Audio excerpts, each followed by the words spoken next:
We always talk about pricing first. Pricing is hugely important, probably the most paramount thing that we can discuss in the 9.5 things about selling your house that you need to know in this market.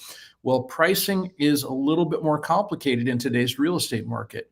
Did you know that there are actually things that you can do to incentivize buyers? And it doesn't just have to be lowering the price.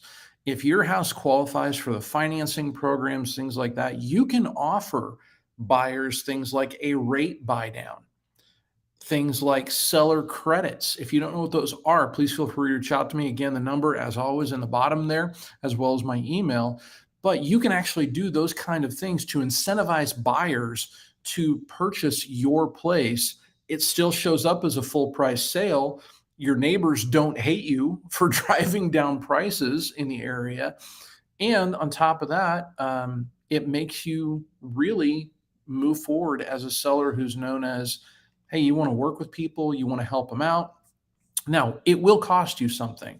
No question about it. It will definitely cost you something. But typically, we can run a head to head comparison.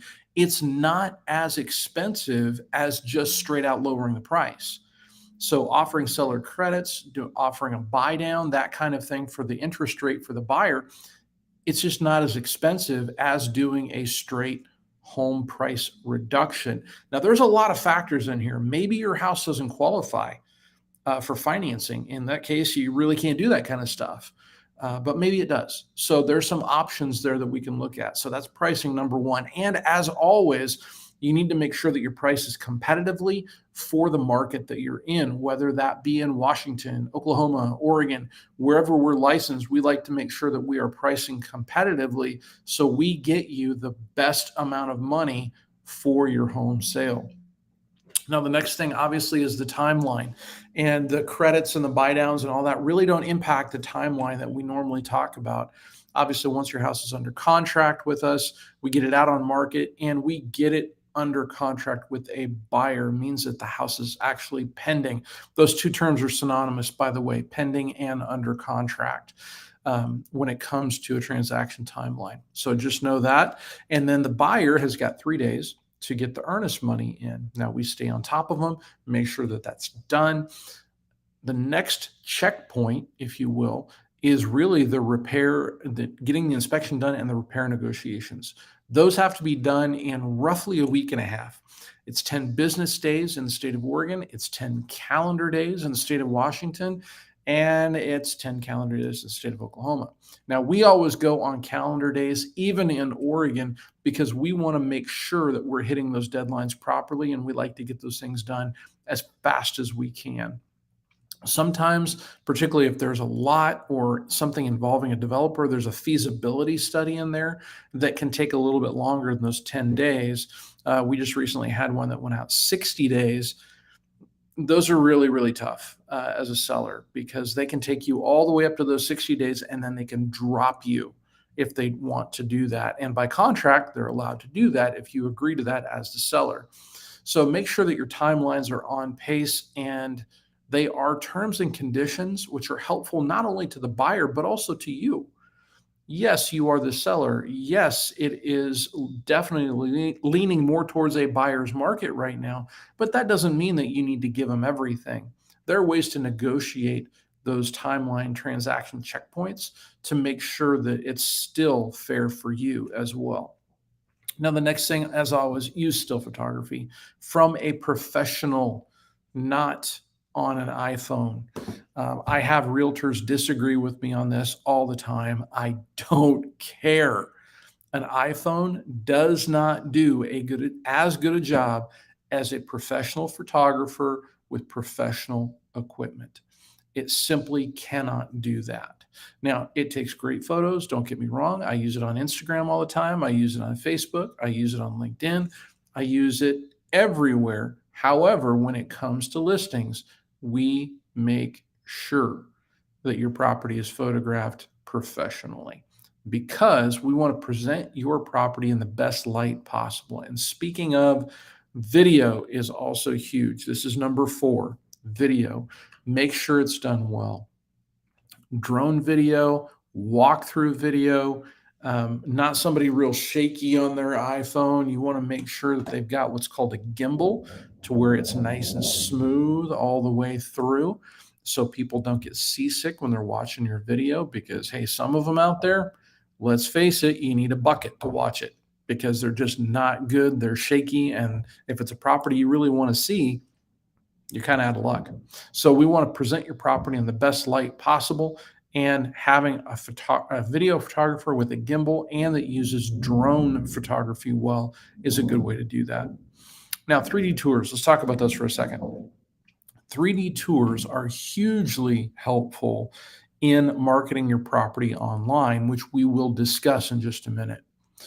Because since the onset of COVID, they've become even more popular. We actually have had people purchase homes sight unseen, get contracts done sight unseen, thanks to the 3D video tours. I don't believe that's something that's ever going to go away now. That's going to be something that, as of the last couple of years, I believe will stick with us permanently because buyers really want to know what they're getting themselves into. And it's an online, more immersive type content than simply looking at a video or 2D stills. Now, in addition, you can also, with the 3D walkthrough, you can also come up with a 2D floor plan. And this is also very helpful for buyers because they can map out where they want their furniture to go. They can map out, hey, I want the TV on the wall here. I want the couch over here. I want my lazy boy right over here. And so they can really map things out and picture themselves in that space, which is very, very important. And one of the reasons why you might want to consider staging your house as well, because buyers can imagine themselves in that space more when you stage it and present it really, really well. The next thing is MLS representation. MLS representation is probably one of the most important things, and yet one of the things I probably don't talk about enough. Part of the reason it's hugely important is because, particularly for you as a seller in this market, if you go on your own and you don't have MLS representation through a realtor, you're going to have buyer's agents calling you directly. Now, here's the thing. These buyer's agents are a lot more familiar with the contracts than you are as the seller, because as a realtor, we do this all the time.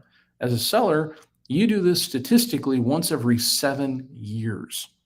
Okay. Contracts, even last month in some areas, have changed. So you're not going to be able to keep up with the changes, and you're going to be relying on someone who's working for the buyer. If you decide to sell on your own, it's a bad move. Statistically, for sale by owners, always garner less money than working with a realtor. Statistically, there are exceptions to that, but statistically, realtors get more money for your house and are well worth the commission based on the amount of money that they get as compared to going out on your own. And some of the tactics that we talked about earlier on with pricing, as far as rate buy down, seller credits, things like that, I'm in classes for those all the time. I was in a class on that this morning. So make sure your realtor is keeping up on those classes for you, okay? So they know what's going on. And on top of that, you don't want all those calls from buyer's agents. Those are not fun calls to get if you're selling the house on your own. So make sure that your realtor is handling those for you, coordinating showings for you. That's another thing too. I really have seen over the last, probably year and a half, sellers agents, listing agents like myself that will say, hey, call the homeowner to schedule a showing. What a horrible idea.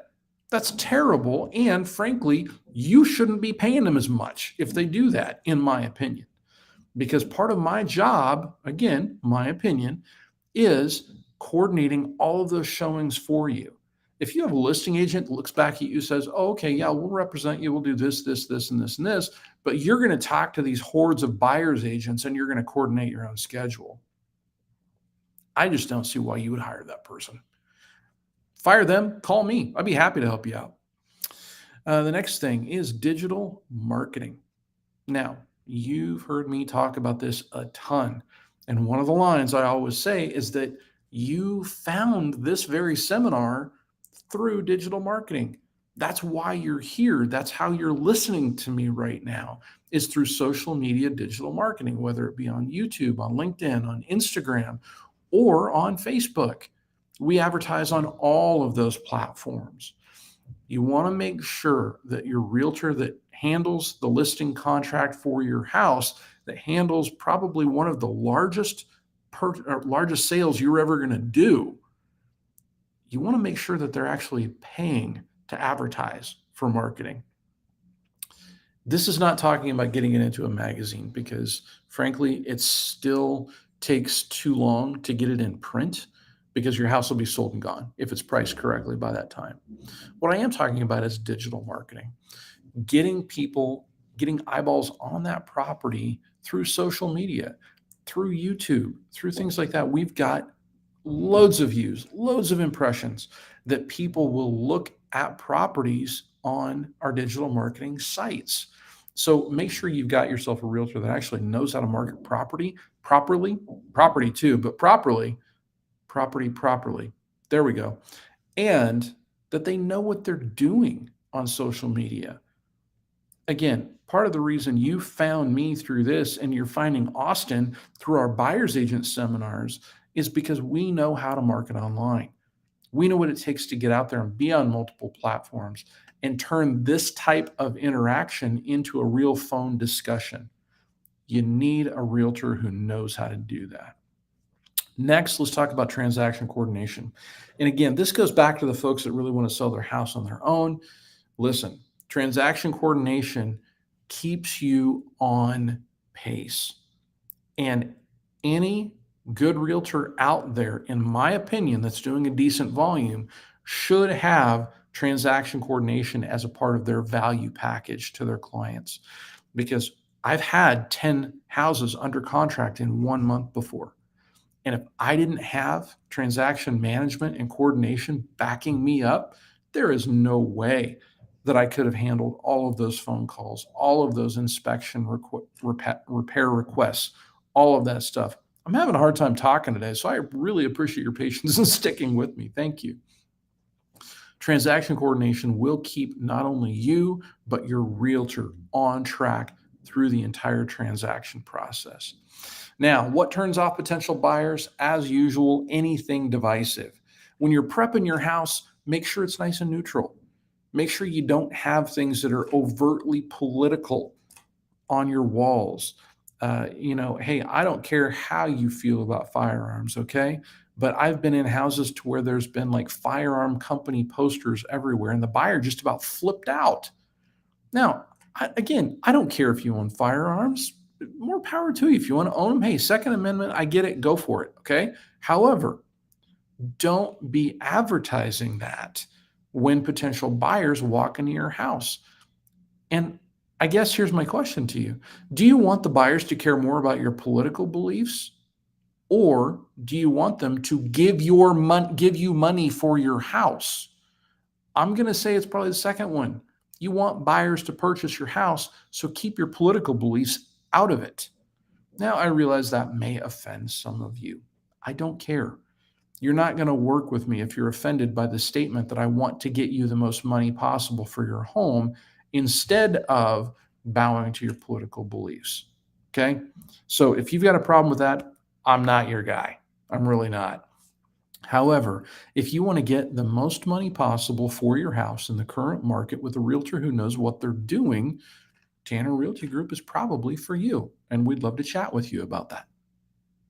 Fair enough? Okay. Now the point 5. As usual, everybody wonders, Mike, why 9.5? Because it's stupid, and you will remember it. That's why. The point 5 is, what's the one thing you absolutely positively have to do if you want to get your house sold for the most money in the time-efficient manner? And you know what it is. If you're watching this at home, you want to say it with me. Clean your house. Get a good deep clean on your house. When you walk into your home, don't make it smell like pets. Don't make it smell like anything else other than good deep cleaning. Okay? The old adage about having the smell of fresh baked cookies for an open house, horrible idea. Horrible idea. Half the people in Oregon are gluten-free. You just took away half of your potential buyers right there. Make sure that your house smells like old school Pine Sol. Okay. You want to make sure that your house smells like nothing but cleaner. So when people walk in, they go, man, they really worked at this. That is what you want them to smell. Okay. When they first come in, because smells are very powerful. Now, I have got nothing against cats whatsoever. I, however, have a cat allergy. So when I walk into a house, I take one sniff, my eyes go crazy, my throat starts to swell up, and I know there's a cat in that house. Well, if I have that severe of a reaction, how do you think that buyer that I'm bringing into your house as a sale potentially feels about the cleanliness level of your home? Clean your house, get it deep cleaned to where none of that is going to be a concern. Thank you so much for tuning in with us today. This, as always, will be replayed twice more throughout the week.